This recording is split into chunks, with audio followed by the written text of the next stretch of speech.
د هرات والی په پراخه سیمه ییز همکاري ټینګار کوي. شیخ مولانا اسلام جار چې په هرات کې د زلزلې قربانیانو ته د 46 هستوګنیزو کورونو د سپارلو په مراسم کې خبرې کولې، د ایران او افغان سوداګرو لخوا جوړ شوی وویل چې دواړه هیوادونه ډیر مشترکات لري او باید د کرنې، ترانزیت او صنعت په برخه کې خپل همکاري پراخه کړي.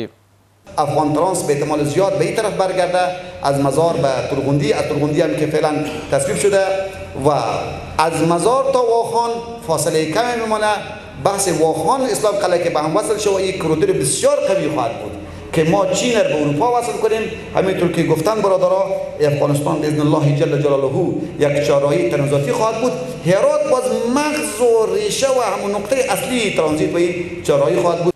له بلې خوا په هرات کې د ایران د اسلامي جمهوریت سرقنصل د هرات د زلزلې قربانیانو د تسلیت په ویلو په اعتراض کې وویل چې هرات له لسګونو کلونو د مخه په پرتله د پام وړ پرمختګ کړی او په بېلابېلو برخو کې یې د خپلې همکاري ډاډ ورکړی دی.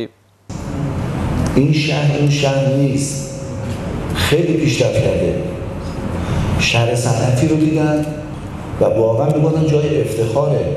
ما باید تمام تلاشمون بکنیم که این شهر صنعتی تبدیل به شهر بشه. شهر هرات نه تنها بلکه تمام ولایت‌های افغانستان رونق پیدا کنه تو همه زمینه‌ها، چون واقعا این پتانسیل داره.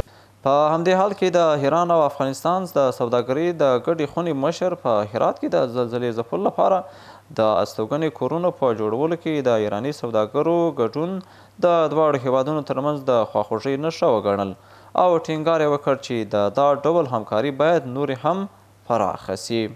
از همون روز اول در حقیقت در این مصیبت که مردم رنجور و ستم دیده و سخت‌کوش و سختی دیده روستاهای زندجان و گران آسیب دیده بودن، خب بیشترین کمک‌ها و نزدیکترین کمک‌ها از همه جا به خصوص از ایران و شهرهای مرزی ارسال شد.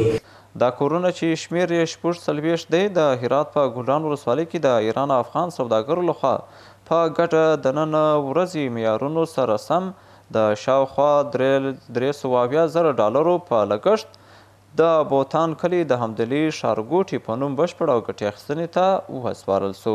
وقتی ما به مناطق زلزله کمک ببردیم، بعضی‌ها خیلی از بسته‌هایی که می‌رفتیم که برای ما کمک رسیده، به این کمک شما برید به جاهای دیگه تنظیم.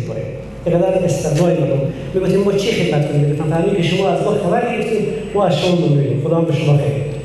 د یادونې وړ ده چې د هرات د 1402 لمریز کال د زلزلې څخه شاوخوا 1.5 کال تیر شوی دی او ډېرې خیریه بنسټونه او هیوادونو د دې زلزلې ځپلو ته نغدي او غیر نغدي مرستې ترسره کړي دي.